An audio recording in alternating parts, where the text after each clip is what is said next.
Halloween is often associated with spooky fun, from kids collecting candy to adults dressing up in elaborate costumes. But beneath the fun and games, there are true horror stories that haunt this holiday. These stories remind us that the real world can be far scarier than any ghost or ghoul, especially when horrifying events unfold on a night meant for innocent fun. We see Halloween horror stories, each one proving that terror can be much closer than we think. Story 1. The Poisoned Candy. When I was around 7 or 8, my mom usually took my brother and me trick-or-treating. But one year, things were different. After school, she dropped me off at my friend Sean's house, where Sean, Johnny, and I planned to go trick-or-treating together. Johnny and Sean were a year older than me. I met them while playing with my brother around the neighborhood, and they lived just around the block. Sean's household was different. His older sister, who was about 20, seemed like his main caretaker, as I rarely saw his mom, and his dad wasn't in the picture. Sean's sister always had different guys over, and she never seemed to acknowledge me whenever I was there. His house had a lingering smell of cats, and it felt a little off, but at the time, I didn't think too much about it. My mom thought Sean's mom would be taking us trick-or-treating, but as soon as I arrived, I realized we were going unsupervised. My mom wouldn't have approved, but at that age, the idea of having more freedom also made me feel excited. It was Friday, so we were free to trick-or-treat well into the night. We grabbed our pillow sacks and set off through the neighborhood. Several neighbors asked where our parents were, but Johnny always had the same response. My mom's just up ahead with my sister. That lie worked every time. After about 2 hours of filling our sacks with candy, we headed back to Sean's house for a break. Sean heated up frozen pizzas, and we devoured them while watching Halloween specials on Nickelodeon. His place seemed so free, no strict rules, no hovering parents, and at the time, I felt a tinge of jealousy. But looking back, I realized just how lucky I was to grow up with strict, caring parents. Johnny eventually went home, but Sean and I were determined to keep trick-or-treating. It was dark by now, and we ventured to a part of the neighborhood we hadn't visited yet. There were fewer kids out, and most houses either didn't answer or commented on how late it was getting. As we knocked on another door, we noticed a man with a stroller walking slowly down the street behind us. We figured he was just another dad finishing his night of trick-or-treating.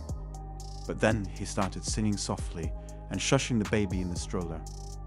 He eventually caught up to us saying, "How's the trick-or-treating going, boys?" We replied good, and then he offered us the rest of his candy, saying he hadn't given much out because he had taken his daughter trick-or-treating.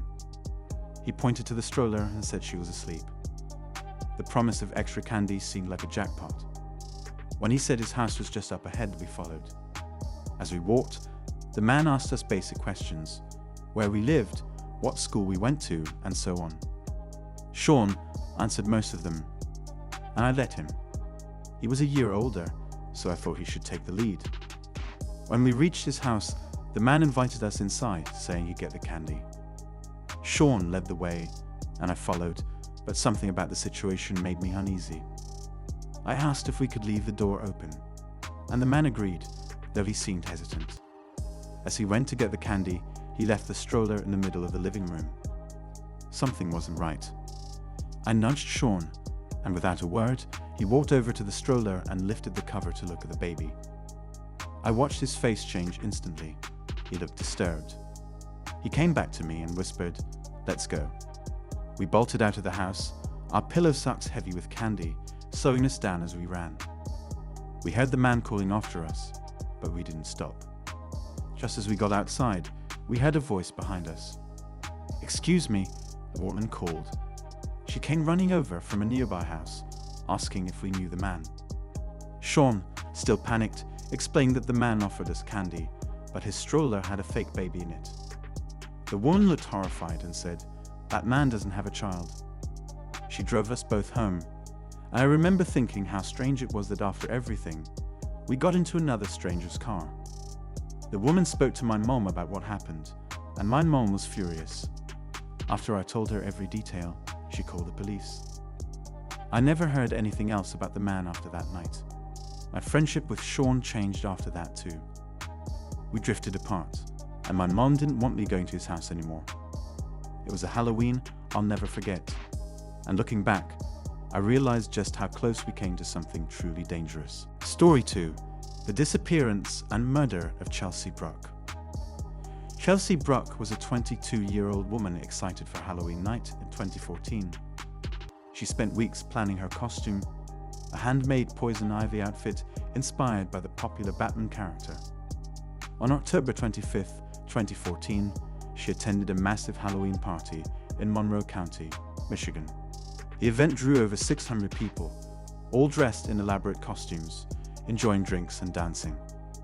Chelsea, too, was having a great time, until she suddenly vanished.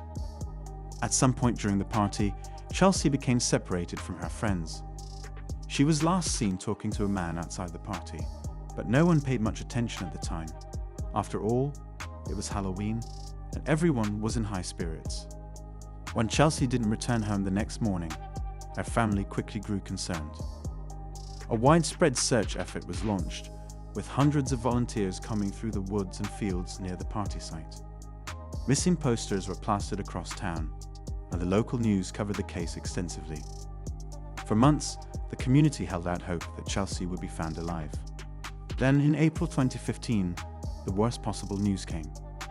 Chelsea's body was discovered in a field in Monroe County, about 10 miles from where the party had been held. She had been brutally beaten to death, with her skull fractured from blunt force trauma. It was a devastating end to a 6-month-long search. Authorities quickly identified a suspect, Daniel Clay, whose DNA was found on Chelsea's costume. Clay initially denied any involvement, claiming that Chelsea's death was accidental, but the evidence against him was overwhelming. He was convicted of second-degree murder in 2017 and sentenced to life in prison. Chelsea's murder shook the small community and served as a stark reminder that not all Halloween nights end in fun. For her family and friends, Halloween is now a somber occasion, a time to remember the bright, young woman who was taken far too soon. Story 3. The unsolved murder of Chaim Weiss.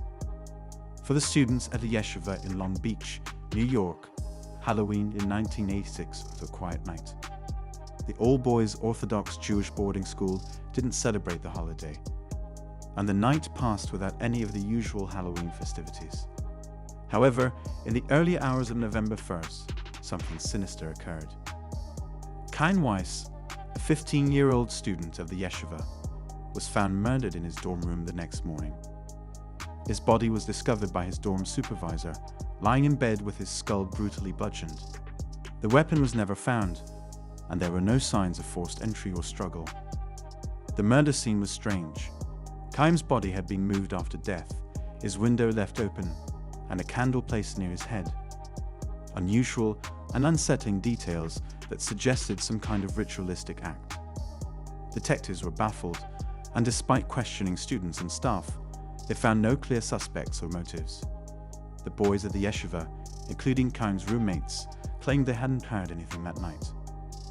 As the investigation continued, various theories were put forward.